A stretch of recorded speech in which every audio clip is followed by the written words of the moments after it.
ધોરણ 10 પેલું ચેપ્ટર વાસ્તવિક સંખ્યા. કયું ચેપ્ટર છે? વાસ્તવિક સંખ્યા. આમ તો આના વિશે આપણે થોડી ઘણી માહિતી ધોરણ 8-9 માં ભણ્યા હોય. આજે આપણે ધોરણ 10 નું પેલું ચેપ્ટર ભણવા જઈ રહ્યા છીએ. કયું છે? વાસ્તવિક સંખ્યા. સૌ પ્રથમ વિદ્યાર્થી મિત્રો, પ્રથમ પ્રકારની સંખ્યા છે પ્રાકૃતિક સંખ્યા. જ્યારે આપણે કુદરતમાં કોઈ વસ્તુની ગણતરી કરીએ ત્યારે માનો કે મારા હાથમાં પેન છે. કેટલી પેન છે? 1. અત્યારે કઈ પણ નથી, પેન છે એવું બોલાય કે 0 પેન છે? કઈ છે નહીં. તો કુદરતમાં જે વસ્તુ નથી એ વસ્તુને ગણવાની જરૂર નથી. તો પછી શું કામ બોલવું છે કે મારી પાસે 0 પેન છે? કઈ છે નહીં. એટલે પ્રાકૃતિક સંખ્યા છે. જ્યારે પણ કોઈ વસ્તુની ગણતરી થાય ત્યારે ગણતરીની શરૂઆત ક્યાંથી થાય?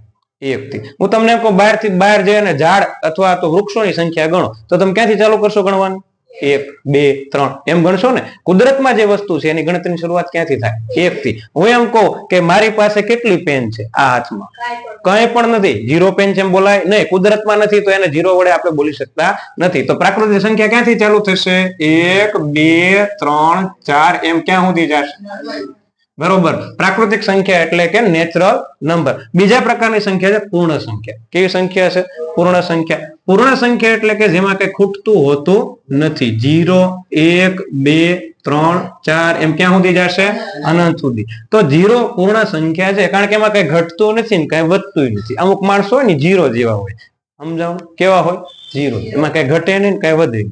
પણ તમારામાં કઈક વધતું હોય તો તૈયારી કરવા જેવી છે. 10 માં 0 એ પૂર્ણ સંખ્યા છે, પ્રાકૃતિક સંખ્યા નથી. આવો પ્રશ્ન પણ પૂછાય તો તમારે જવાબ લખવાનો. બરોબર.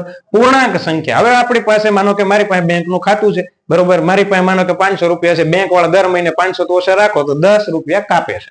તો કાપતા કાપતા કાપતા 0 થઈ જાય. પછી બેંકનું બેલેન્સ હવે તો છે નહીં. તો હવે કાપશે શું કરશે? તો કે -10, -20, -30, 10 રૂપિયા કાપે દર મહિને. તો એટલા માટે આપણે પૂર્ણાંક સંખ્યાની જરૂર પડી.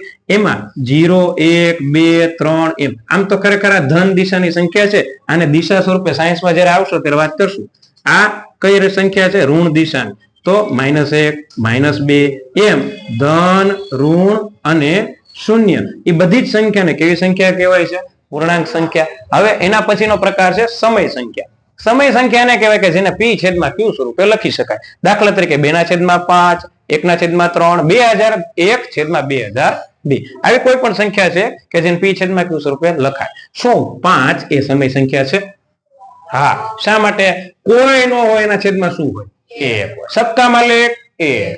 તો સબકા માલિક તમારી હારે ભગવાન હોય અને હોય. એ 1 અહીંયા છે. બરોબર. તો આ એક સંખ્યા એ ભગવાન હારે છે જ. તો p/q થઈ ગયો. બરોબર. એટલે આ સંખ્યા કેવી કહી શકાય? સમય સંખ્યા. શું 2000 સમય સંખ્યા છે? હા. શા માટે? 1 આવે જ છે ને.